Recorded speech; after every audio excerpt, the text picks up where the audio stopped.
en esa dirección, y el propósito justamente de este estudio es llamar la atención para ver si podemos sobrepasar la discusión de la superficie, la discusión que nos deja en las ramas de los temas esenciales del país.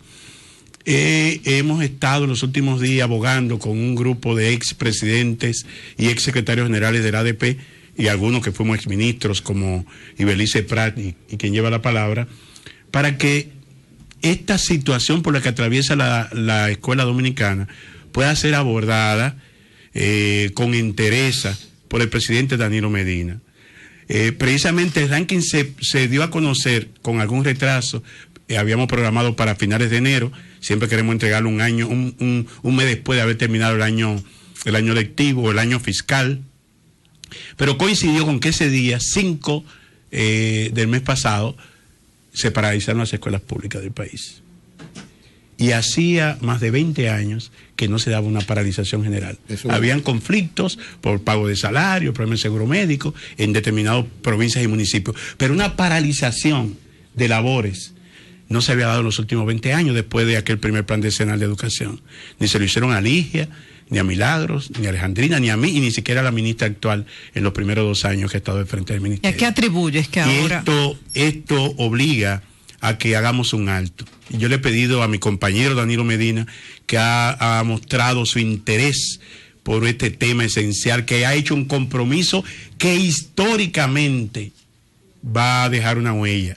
O sea, a lo largo de la historia de la educación en República Dominicana nunca se ha sobrepasado el 3% como inversión de proporción del PIB como inversión educativa. Entonces, ese gobierno y ese presidente que ha hecho eso no se merece que este año tengamos uno de los peores rendimientos en términos del aprovechamiento del tiempo del horario escolar y de resultados que puedan ser enfrentados. ¿Hay algo político en medio de eso? ¿Hay algo más allá de la lucha política? Antes que eso, porque vemos hoy una noticia que nos sobrecogió y que es una aberración. Yo creo que eso sería un grave error.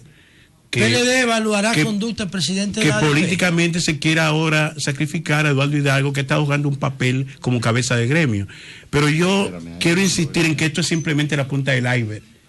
Yo le llamo a leer la parte que dice un viraje necesario, porque trabajamos dos capítulos. ¿Un viraje necesario? Sí, en el ranking. El tema de que las pruebas, como han dicho pensadores, las pruebas objetivas, tanto en Estados Unidos como en el resto del mundo, las pruebas que se aplican estandarizadas a los muchachos, le han restado la pasión a la educación. La atención que implica en la aplicación de pruebas le quita la pasión. Y dice Richard Gebel que lo que pasa, la magia que pasa en el camino, es lo más importante, y eso se pierde. Es que los niños quieren aprender jugando. A revisar lo que es la evaluación dinámica. Hay que promover un aprendizaje divertido. O sea, eliminar las pruebas. Esa escolástica hay que erradicarla de la escuela. Eso tiene que ser parte del gran pacto por la educación que llama la Estrategia Nacional de Desarrollo, que el presidente Medina lo acogió y lo planteó en su discurso. Presidente Medina, hay que sentarse con el gremio. La discusión no se puede quedar solo en los insumos, en los ipsus del salario y la construcción de escuelas. Hay que sentar. El ministerio ha entregado al magisterio parte de la conquista que han estado demandando, a cambio de nada, porque se ha hecho de manera unilateral. No se ha sentado al magisterio a la mesa para ver, porque derecho implica deberes.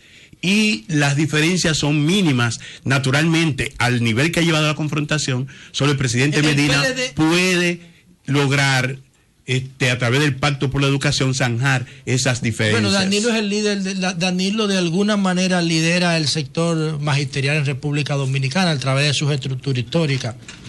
El PLD como partido no discute el tema de educación, no discute nada. Ese es un tema de fondo, y ya antes habíamos discutido aquí las obligaciones que tiene este 8º Congreso del Partido de la Liberación Dominicana. Lo primero... Déjame aprovechar para dar una información con relación a eso. Señores, se dieron plazos larguísimos para las elaboraciones de los documentos. Y de las propuestas. De las propuestas del Congreso, los documentos del Congreso. Creo que no hay un solo documento, o si hay nada más un solo documento, una sola comisión que ha entregado sus documentos.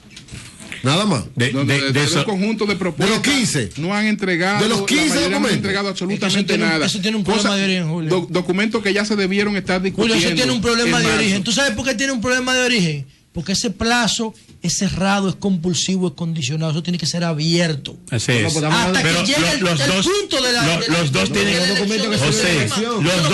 razón. 15 días. Sí, yo tengo mi propuesta. Los dos tienen pero razón. yo no la entregué porque yo dije, me van a embromar a mí. Y además. Te están dando un plazo fatal precisamente para que nadie presente nada. Y además, si tenemos todo el año para discutir, porque se está planteando ese año. Ahora debo decirle a Julio que la más importante de esas comisiones, felizmente, y que yo no sabía que era miembro, comenzó a reunirse la pasada semana, coordinada por Carlos Amarante Barreto, la declaración de principios y estatutos. Ya hicimos un trabajo maravilloso para cotejar 2.223 páginas de propuestas que llegaron y 1.000 y tantas propuestas.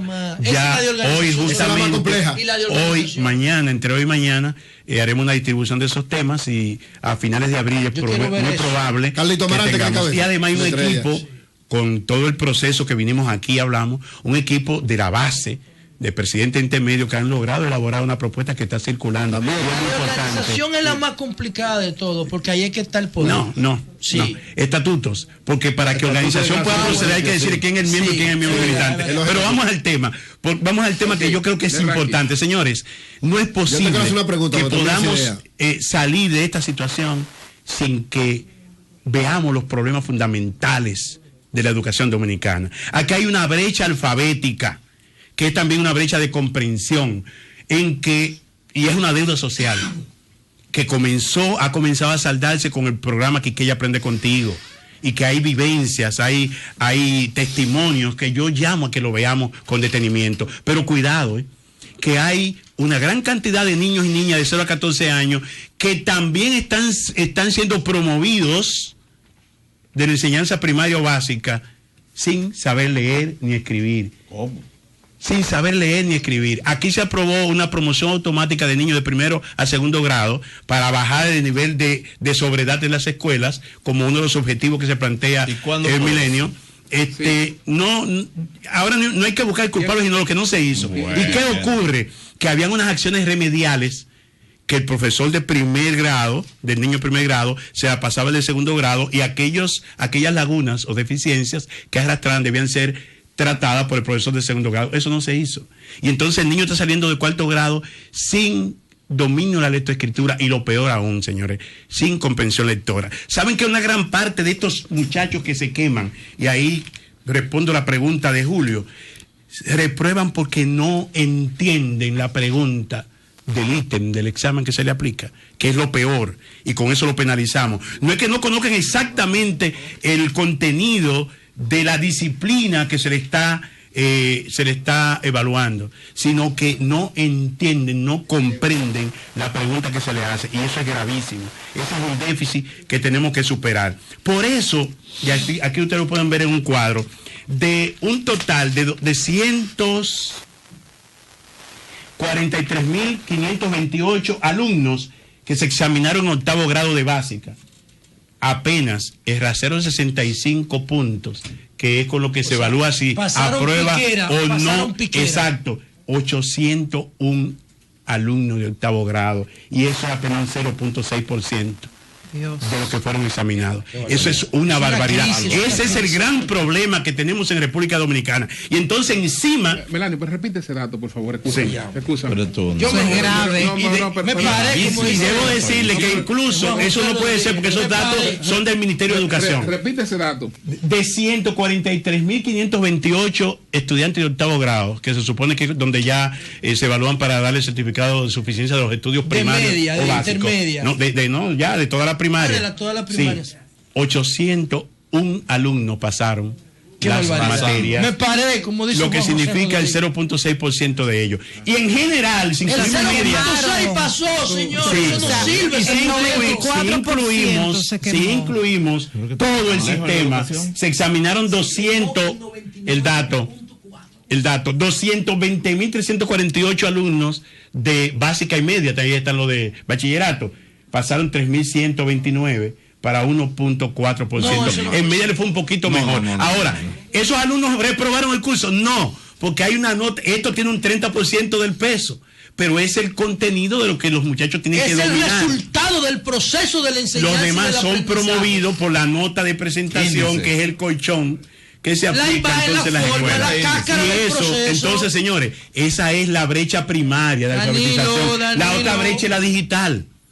El conocimiento de la era cristiana se duplicó en 1750 años. Luego pasó ese acervo de conocimiento básico en química, biología, en matemática, física, pasó a duplicarse cada 150 años.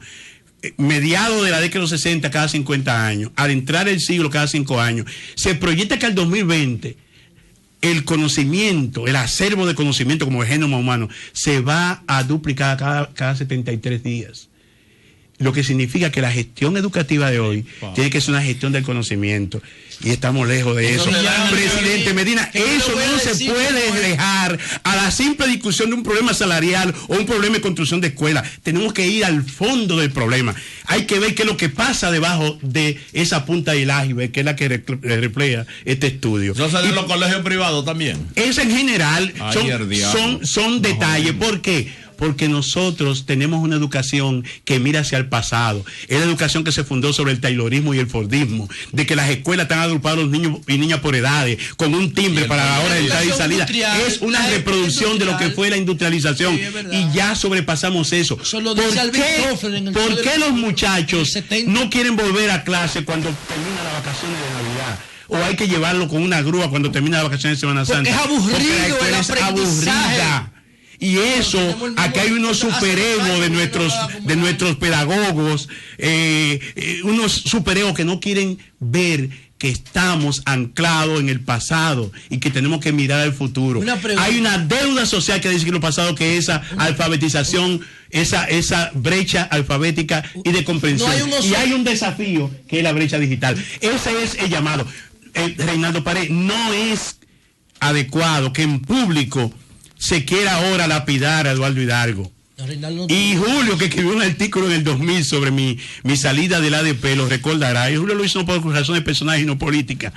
Es que usted no puede ser al mismo tiempo tener el sombrero de dirigente político y de dirigente. Usted o termina en el amarillismo o termina enfrentando a su gobierno. Yo preferí no enfrentar a mi gobierno porque el propio Leonel me decía, profesor, es desde el Estado que se hacen los cambios. Los sindicatos son reivindicativos. Ahí está el tema salarial. Presidente Medina, usted no puede dejar que se le drene su popularidad por un manejo inadecuado de este tema, que no es solamente la ministra, es alojado en el mismo palacio. Ahí hay termocefálico, como decía el amigo Santa María. Cabeza caliente el otro lado, que están buscando una confrontación, que creen que el ADP es Citracó de vuelo telefónico. No es así. Los maestros son pobres, y usted no puede pedir a un pobre, a un indigente que cambie. Es un agente cultural que para cambiar lo que esta generación de infantes, la más sofisticada que ha tenido la humanidad, que tienen autoaprendizaje, que googlean, y muchas veces pueden conseguir informaciones más fácil que un maestro que no tiene apenas herramientas o que no puede ni siquiera aprender un computador. Google debía ser la primera herramienta. Esa es la realidad que tenemos, y eso solamente podemos debatirlo y resolverlo sentando a los actores y a unos que andan por ahí, unos preclaros que andan, nada más se preocupaban de 4% porque eso representa parte del pastel para los insumos, construcción de aulas, contratación de butaca en China, que se pueden hacer y reparar en el país, como lo hice yo, y demostrar que se podía hacer, esta contratación de libros de texto, que para qué han servido esos textos tradicionales, pero de eso hablaremos más adelante, porque este es un tema inconcluso que trabajaremos muy próximamente. Bueno, pues muchas gracias. Muchas gracias a Melanio Paredes, la verdad que los datos que ha ofrecido 0.6 debió pasar. Son datos escalofriantes. Pero por eso que estamos tan lejos de los niveles mundiales. Permítame, vamos a tomar 2 o 3 llamaditas para irnos. Buenos días. Adelante. Buenos días. Sí. Juan María del Orbe les habla. Juan María, ¿cómo tú estás? Bien. Quería preguntarle a Melanio, persona, amigo que conocemos hace mucho, hay un factor también en la educación, que es que se ha ido cambiando la información en lugar de formación. Es decir, yo quiero que tú conozcas, por ejemplo, tantas cosas, tantos datos, 20,000, 2,000 datos en un año escolar, pero se ha perdido lo que es la formación del individuo como persona. Quería saber si ha trabajado en pensar para crecer. Gracias, Delorbe. Totalmente, por eso lo de comprensión y razonamiento lógico matemático. No es posible.